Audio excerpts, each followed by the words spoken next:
We're continuing our talk about scales by taking a moment to talk about scale degrees. Scale degrees are the numbers or names that correspond to each note in a scale.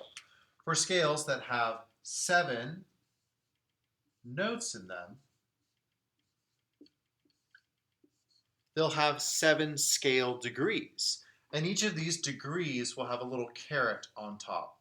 Think of this as like the unit. There are so many numbers in music that specifying that we're talking about a scale degree as opposed to some other kind of number can be helpful. So the numbers for each of the scale degrees are just the number from the tonic. The starting note of the scale, the root of the scale, if you want to think of, the name of the scale is 1.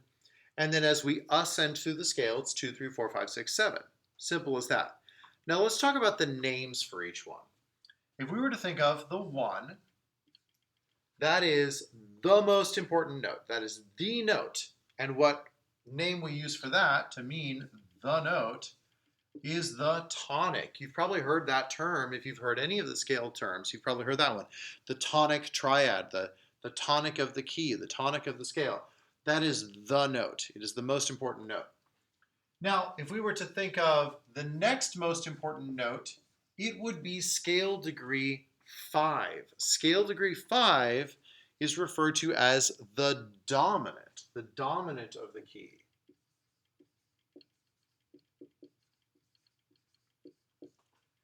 And so throughout most music, 1 and 5 have this sort of war, this battle between them, where you go back and forth from one to another to another. So where 1 is the tonic and 5 is the dominant, we have where we're back and forth from one to the other. If you hear any Beethoven symphony at the end, we're getting this. And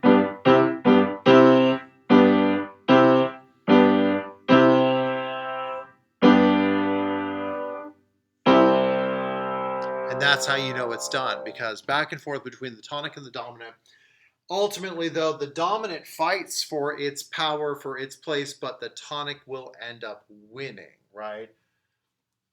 Now, 5 has become synonymous with dominant, but there's another very important note in the scale, probably the next most important from a harmonic perspective, and that is not 5 above, but 5 below. And if we count down from 1, 7, 6, 5, 4, scale degree 4 is the 5th note below the tonic. And its name literally just means the lower or below form of the dominant. It is the subdominant.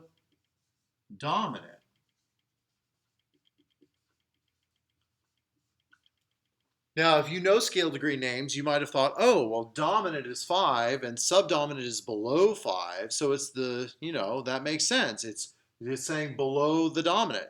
But none of the notes are named on their position with other notes. All of the notes are named based on their position with the tonic. So dominant is 5 up and subdominant is 5 down. Now, in between the tonic and the dominant, we have an open space that we use to form chords. That note in between the two is very important because of its placement there, and it's how it works in harmonic structures.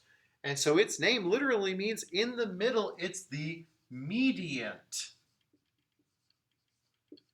You've probably heard the term median, like referring to like a group of numbers or the median in a road, right? So this is the mediant, just a little t at the end. And if we look between the tonic and the subdominant, we get scale degree 6 in between those two. And as you might have guessed, that's the submediant.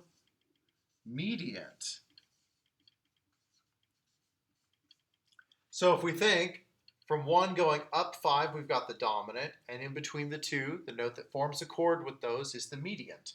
The one going down 5, we get to scale degree 4, that's the subdominant, and the note that forms the middle, forms a chord with those, is the submediant. So we've done 1, 4, 5, and 6, and 3. The only ones we have left are right around the tonic, and they're named based on where they are in relationship to the tonic.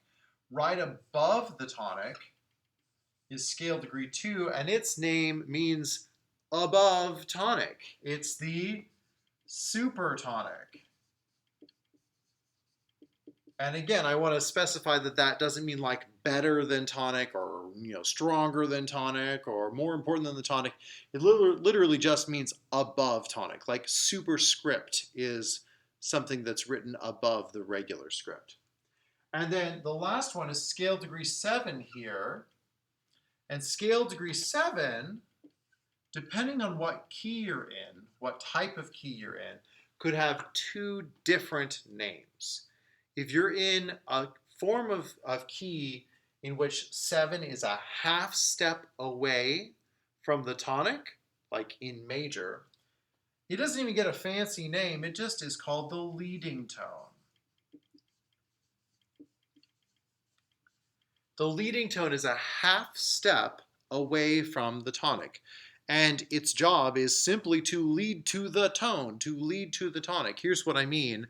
If I go through the scale and I stop at 7,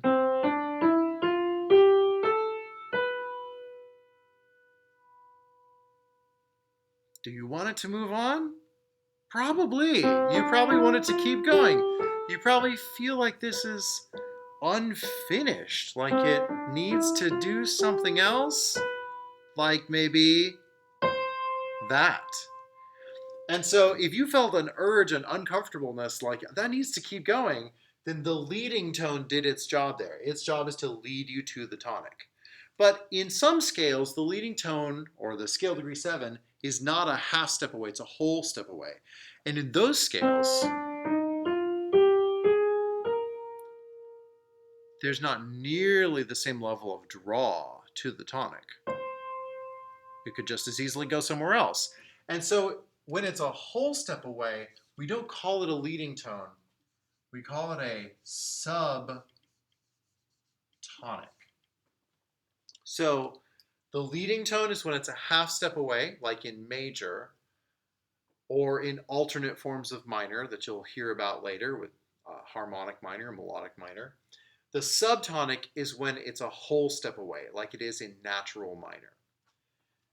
Knowing the names of these can help us understand their job and their function. And just like with solfege syllables, the names stay tied to where they are in a key, but these could be different letters. If you only know the letter, you don't necessarily know the function. If you know the scale degree number and name, you understand a lot more about what that note or that chord is doing within the context of the music.